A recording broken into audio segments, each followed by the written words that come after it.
Hi friends, welcome back to our channel.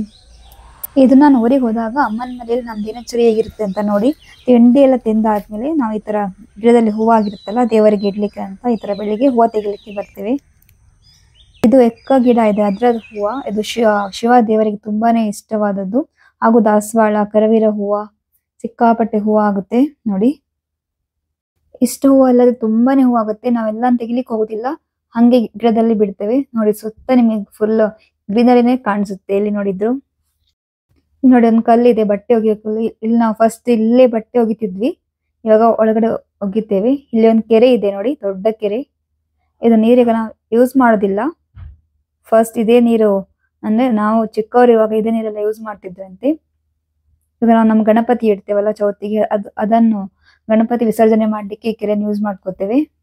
ಅಲ್ಲಿ full ಹುಲ್ಲು ಬೆಳೆದಿದೆ ನೋಡಿ.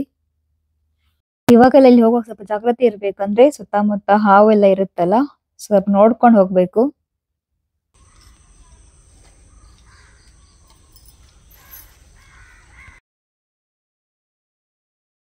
ನೋಡಿ, ಇದು ನಮ್ದು ಬೆಂಬುಲಿ ಗಿಡ. ಬೆಂಬುಲಿ ಗೊತ್ತಾ? ಅದು ಉಪ್ಪಿನಕಾಯಿ ಮಾಡ್ತಾರೆ, ಗೊಜ್ಜು ಅದೆಲ್ಲ ಮಾಡ್ತಾರೆ, ತುಂಬಾ ಚೆನ್ನಾಗಿರುತ್ತೆ ನೋಡಿ. ಸಿಕ್ಕಾಪಟ್ಟೆ ಆಗಿತ್ತು, ಸ್ವಲ್ಪ ಕಡಿಮೆ ಆಗಿದೆ, ಇಲ್ಲ ನಾವು ತೆಗ್ದಿದ್ದೇವೆ ಸ್ವಲ್ಪ.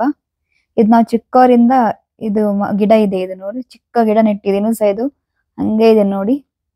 ಅದಕ್ಕೆ ಡೈಲಿ ಸ್ವಲ್ಪ ಸ್ವಲ್ಪ ನೀರು ಹಾಕಿದ್ರೆ ಆಯ್ತು. ಈ ತರ ಬೆಂಬುಲ್ ಆಗುತ್ತೆ. ಎಷ್ಟೊಂದ್ ಕೆಳಗಡೆ ಬಿದ್ಬಿಟ್ಟು ಹೋಗಿದೆ. ಊರಲ್ಲಿ ದಿನಚರಿ ಹಂಗೆ ಇರುತ್ತೆ. ನಾವು ತುಂಬಾ ಹೊತ್ತು ಗಿಡ ಮರಗಳ ಜೊತೆನೆ ಇರ್ತೀವಿ. ಅಂದ್ರೆ ಹೂವು ತೆಗಿಯೋದು, ಇದು ಅಂಗಳ ಇರುತ್ತಲ್ಲ, ಅಂಗಳ ಸ್ವಚ್ಛಗೊಳಿಸೋದು, ಅದ್ರಲ್ಲಿ ನಮ್ ಟೈಮ್ ಹೋಗುತ್ತೆ. Thank you for watching. Please do subscribe. Bye.